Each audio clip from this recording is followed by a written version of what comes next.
Good morning, everybody. मैं Lucknow Meena, assistant professor English from government college Chaumela. आपका हमारे यूट्यूब चैनल में हार्दिक स्वागत है। कल अपन ने बीए सेकेंड ईयर के सिलेबस के बारे में जाना और तथा बीए सेकेंड ईयर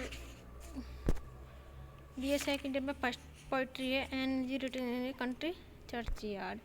तो कल अपन ने इसकी पोइट और पोइट्री के इंट्रोडक्शन के बारे में जान लिया है।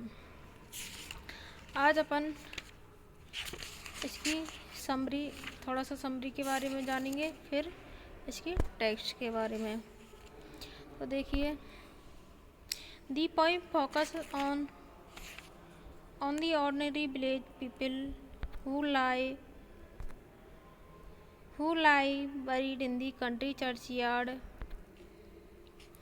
and whose humble graves are contrasted with the tombs in the cathedral and the lives of those who have borne fame and honor.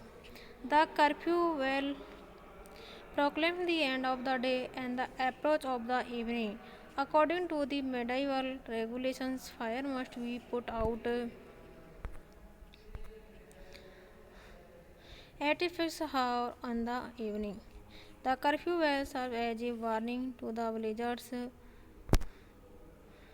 It is the time when the cattle farmers and the villagers who go out of the village for their day's work return to their homes.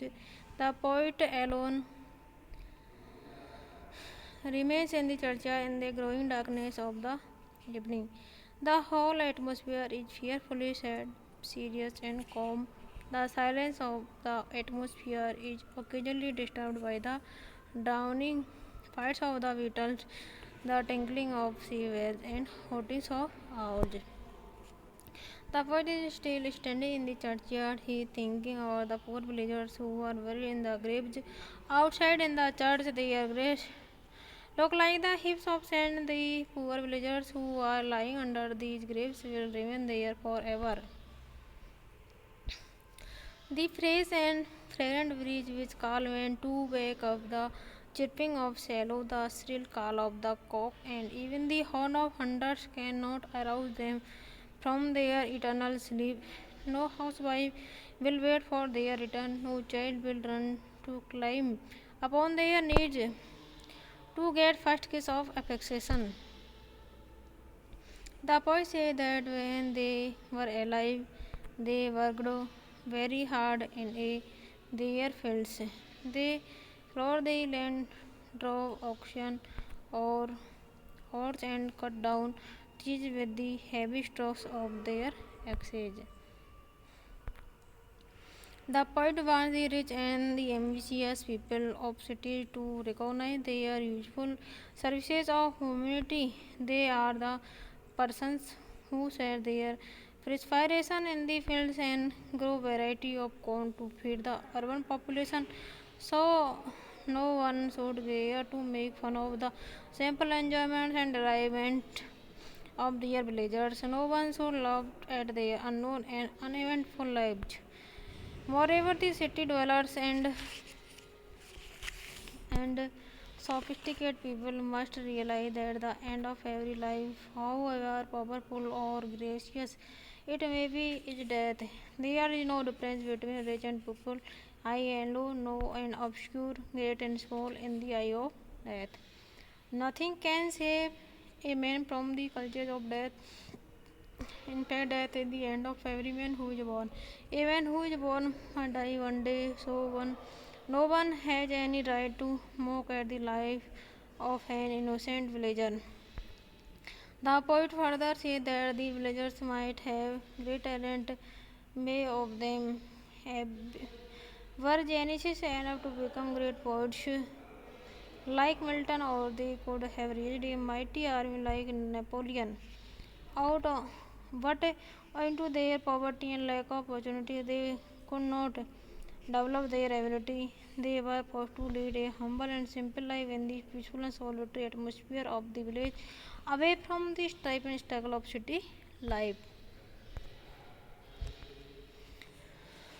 Though no trophies or memories are raised in the memory of these rusty villagers, yet perpetual verses are engraved on their tombs. This proves that they too had taken a keen desire to be remembered after their death. They wanted to be remembered by their friends and relatives, like always, and wealthy persons. They too had a longing that the enemy should not be forgotten after their death. Gray also described the epitaphs written on the humble tomb of the poor peasants. The epitaphs are neither very long nor impressive, only their names and years of their birth and death are mentioned. These modest things to have been written by the unskilled hand of the uneducated village poet. In the end, the poet feels that someone may say that the writer of these lines would get no honor in his life. He could be seen wandering on the unplanned lawn to reach the churchyard. He used to stretch out his body at the foot of a bridge tree and watched the soft murmuring brook. He was seen sometimes smiling and sometimes sad, but one morning he was found neither on the shield nor beside the brook. He was dead. His dead body was carried in a procession through the path leading to the church. The epitaph engraved on his grave says that the poet lived in obscurity. He had a melancholy disposition. He was favored by the goddess of learning. He had a sincere and liberated soul.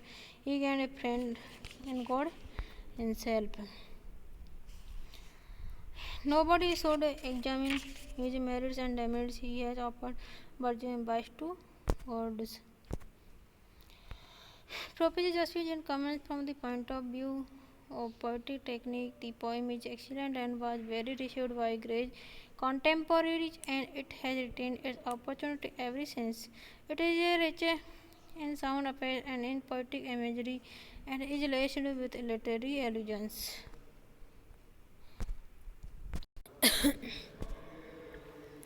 अब अपन इसकी text के बारे में पढ़ेंगे.